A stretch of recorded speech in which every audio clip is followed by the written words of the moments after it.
Hello, you wonderful people, and welcome back to another episode of WWE Reddit. In this series, we just scroll down the WWE Reddit top posts from the past week just to see what the universe thinks, and this week had some major news, especially yesterday, so let's see what the universe thinks. Starting off, we have this video of John Cena paying homage to the opponents who made an impact on his career. Yeah, the ankle slam, the ankle lock.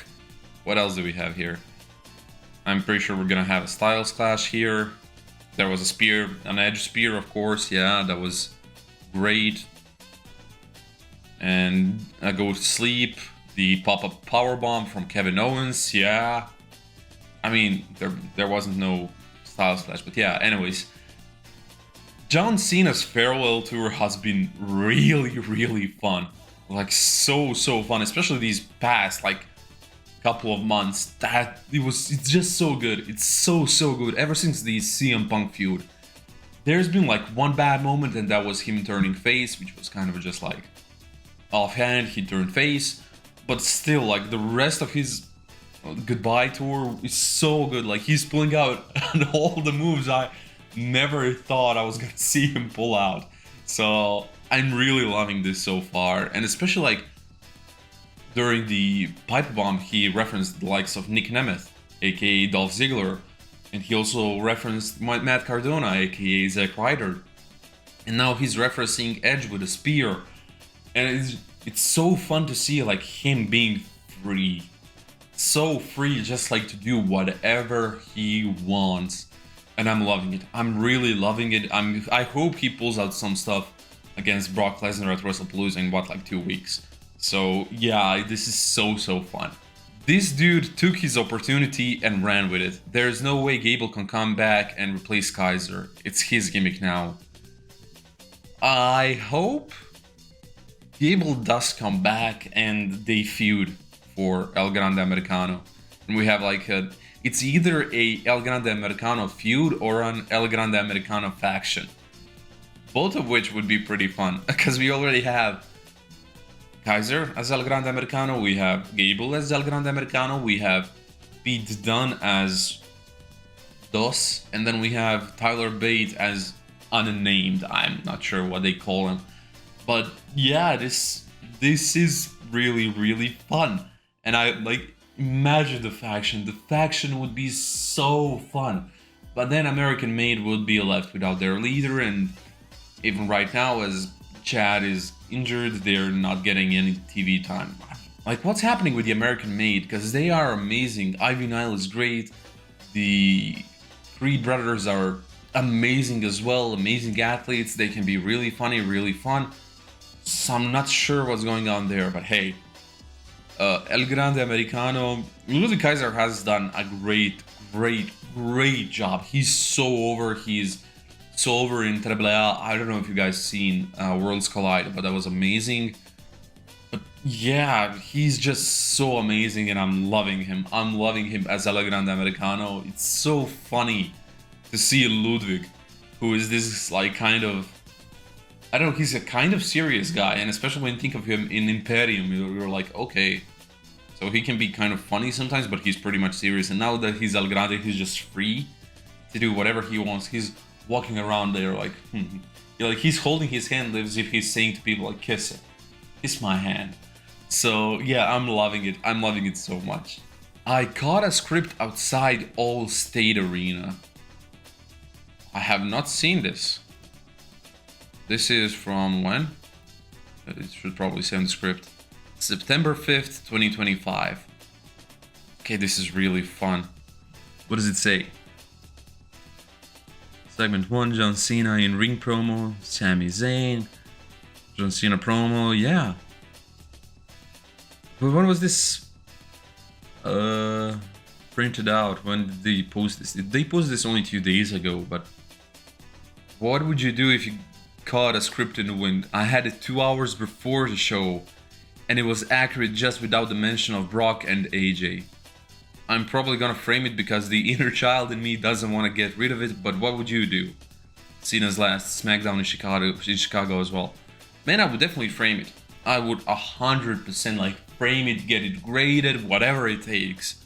Because this is such a cool piece of history. Again, Cena's last SmackDown, Cena's last time in Chicago.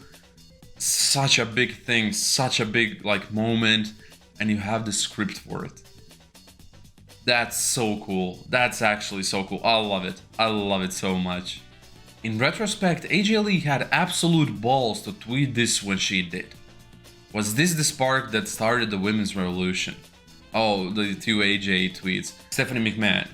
Your female wrestlers have record-selling merchandise and have starred in the highest-rated segment of the show several times, and yet they receive a fraction of the wages and screen time of the majority of the male roster. You hashtag use your voice. Yeah, I remember this being a pretty huge thing back in the day. I was much younger, of course, but I still remember this happening, like these tweets, and the WWE like universe was kind of like, oh yeah, she might be right. So this was a huge moment. Like, most of you might not realize how big this moment was. Especially like after this is kind of where we got the women's evolution. It had already started before, but like after this was like when you could see a drastic change. So she deserves all the respect, all the flowers she can get for everything she's done for the women's division of WWE. So I'm glad like people are calling back to this, because this is a big thing that happened. Lyra Vaquer on Twitter. AJ with a fan. The girl looks like she's about to cry. I know I would. She always has a cup of coffee in her hand. This is Roxanne Perez. If I'm not, I'm pretty sure this is Rox. This is such a fun tweet. Why did Lyra tweet this though? That's what I'm not certain about, because Lyra just randomly tweeted a picture of Roxanne and AJ Lee. I guess like it's just to show her appreciation, and Rox didn't want to post it or something, but yeah. I mean, we're all happy that AJ's back, so yeah, loving it. Rip to the fans. The fans are the reason WWE is as successful as it is today. TKO has taken that away, now all in the pursuit of money. All the recent changes have made the fan endangered. TKO is raising prices so much that the families and regular fans can't attend anymore. Nobody's going to spend hundreds of dollars for nosebleed seats. At least with Vince, the prices were reasonable. Along with that, the product is not to the highest standard. Most of the matches end the same, and not a lot of great builds for feuds. I was surprised that the first international Wrestlemania was chosen to be Saudi Arabia. You have more passionate fans in places like France and England. Yeah, this is what I was talking about when in the beginning I said there has been some big news. WrestleMania is moving to Saudi Arabia starting WrestleMania 43. And I'm not saying like every single WrestleMania is going to be in Saudi Arabia, but would you be surprised? Would you be surprised with the money they are giving and just how money hungry TKO is? Like, there was this recent interview with one of the main guys of TKO, and he said, yeah, Vince had a problem. He was aiming the ticket prices for families so they could come to the events, and we don't want to do that. And I was just like, okay, this is bad PR. That's such bad PR. Like, just keep silent, keep raising prices if you really have to, but don't go out there saying like, yeah, we're anti-family, we don't want families to come in. Because look, you can't look at WWE the same way you look at UFC. WWE has two big weekly shows, and then at least once per month you have a big show, which, if the prices are reasonable, is always gonna be sold out. Always. All of those shows are always gonna be sold out. But you just raising the prices, and I've seen tweets about this, and yeah, this is one example. This sold out everywhere crap is a lie. May I went to SmackDown, they announced the show was sold out, and my wife texts me asking how crazy the arena was due to being sold out. Let me show y'all sold out. And then we get this picture. They saying sold out. I mean, maybe they sold all the tickets, but clearly not everyone is here. So yeah, I'm not so sure what they're doing, especially with the Saudi Arabia stuff. It's crazy just how good at sports washing Saudi Arabia has got. Like they're doing so well on that front. And I'm not saying like it's a good thing, because it definitely isn't. I mean, if you have a country where people don't have any freedom, bad things are gonna happen. And I'm pretty sure like the guy who made the announcements, the tutu guy, like they have entire prison wings. I'm not sure where I heard about this, but they have entire prison wings named after him, like the tutu prison wings, because of the people who are in that prison because they said something bad about tutu. And that's just a crazy, crazy world we live in, especially down there in Saudi Arabia. And I feel bad for all those people whose truth is being overshadowed by sports washing. That's so sad, because there are people out there in Saudi Arabia, a lot of people who are suffering. Like those people are suffering. And like we all see the big cities, the Riyadhs and everything, but have you guys ever like gone on Google Maps and like zoomed out of Riyadh and zoomed like to the outskirts? It's basically like looking like Brazilian favelas. It looks so bad. And like that's how most of the people over in Saudi Arabia are living. That's wild. That's absolutely wild. And yet they spend billions sports washing the country. It's just sad. Like I feel sad for all those people who don't have the freedom of speech, who don't have the freedom to basically say anything. You know, like especially the women who aren't allowed in many things. I saw this like Bianca Belair interview where she said, yeah, the Saudi Arabia people are really empowering women, or at least us. And I'm just like, are they? I mean, really, are they? Because it doesn't feel that way. It really doesn't feel that way. And I hope at WrestleMania we don't need to have women like fully clothed during the whole WrestleMania. Because I mean, it's not just because I want to see women in bras and everything like that. It's like that's their vibe. That's like, imagine Bianca Belair in just a full spandex suit. That works for a promo, but in a match I cannot imagine it, especially with someone who's as creative as Bianca Belair is. So I'm not sure about any of this. Like, I'm honestly so interested to see what this will look like. And I hope it doesn't bring ruin to everyone of WWE, but it might do just that. It's wild. AJ skipped so Alexa could run. Fair. I mean, it makes sense, but let's not take away anything from Alexa here. AJ did great, but Alexa did great as well. Both of them were like, in my eyes, very distinct characters. So yeah, but both of them did amazing. Happy for both of them. That's it. Still can't believe this happened. Yeah, AJ's return. Oh. What's this?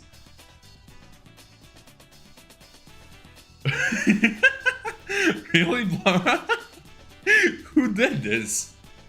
Okay, yeah, that's funny. That's funny. Just imagine. Stephanie Vaquer discussion. There's a lot of chatter on Twitter about the cancelled contract signing and why she didn't appear on Raw. I think people need to stop jumping to conclusions, seeing she isn't booked.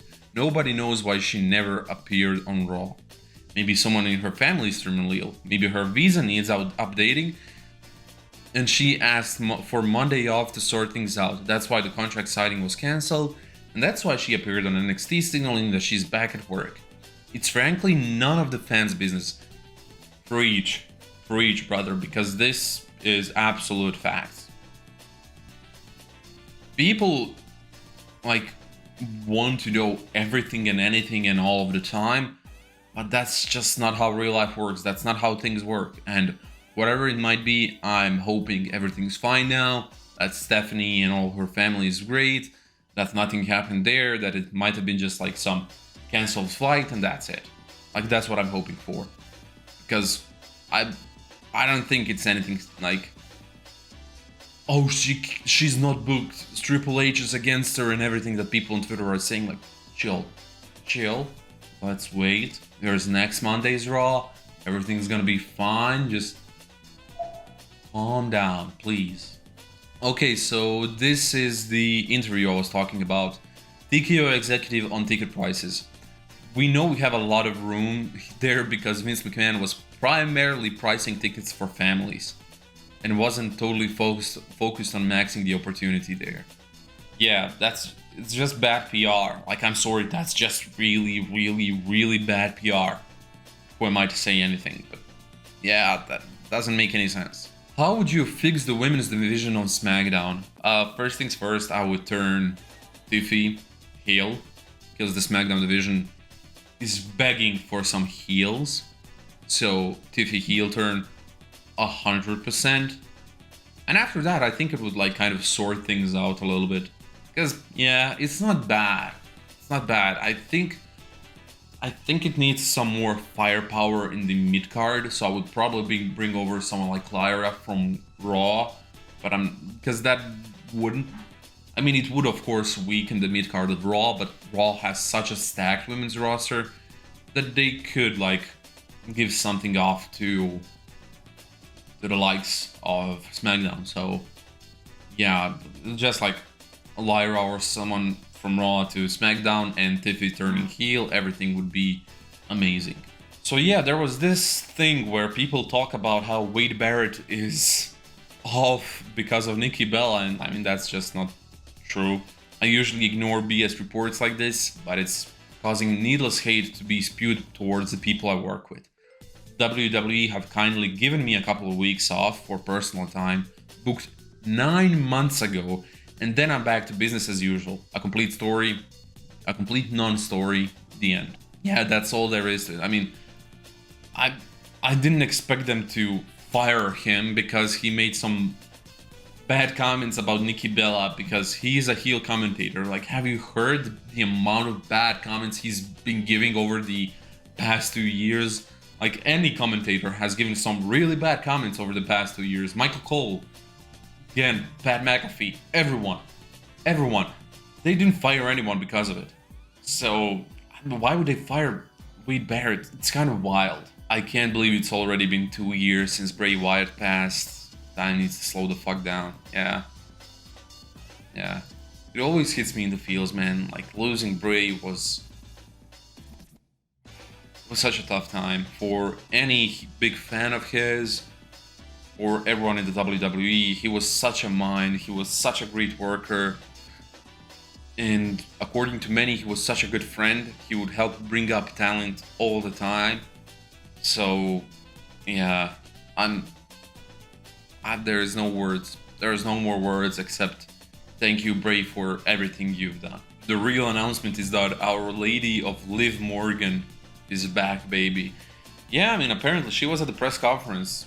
I'm not sure if she's gonna be back on TV anytime soon, because that is a tough ask of someone who just got surgery, I'm pretty sure. But hey, no matter how soon we get her, as long as we get her back, that feud with Roxanne Perez is gonna go hard. So yeah. Does anyone know what this move is called, O'Kills? Ooh. This the move he's talking about?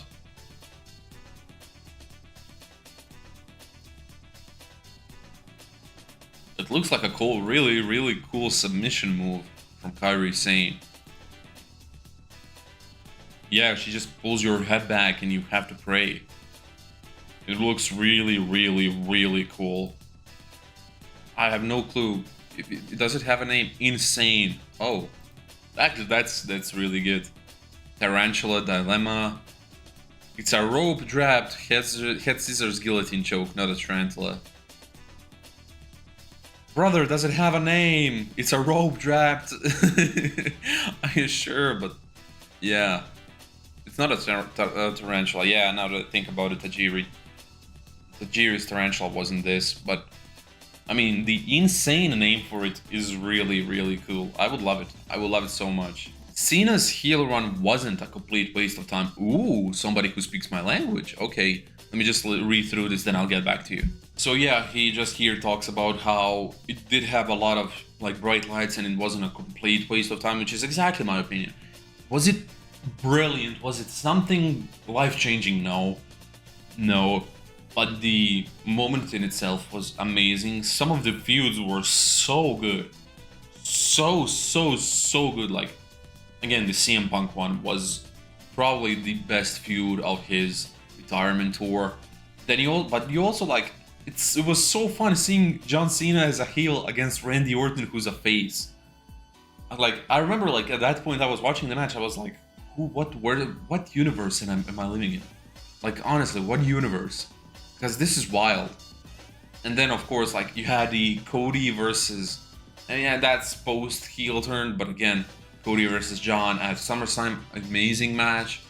And there were some really good promos. There were, like, some really, really fun promos. And also, like, just the excitement it gave us as a fan base, as the WWE Universe.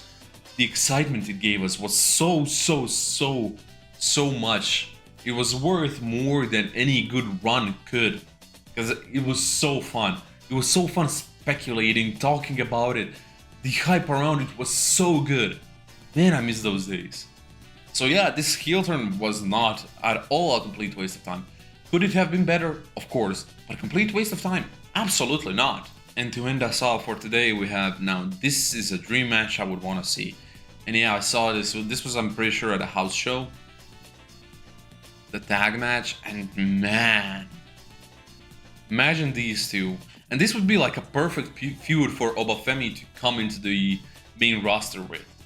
Because it's not for the title, it's not like immediately push him to the stars. Which, I mean, even if you did that, it would be pretty good. But it would be such a good feud. It would be such a hard-hitting feud. Some really good workers, really fun. Like, their personalities would mesh well. I would love to see this. I would love to see this on the main roster within like 6 months at most. But yeah, that's been it for today. Thank you all for watching, and yeah, thank you.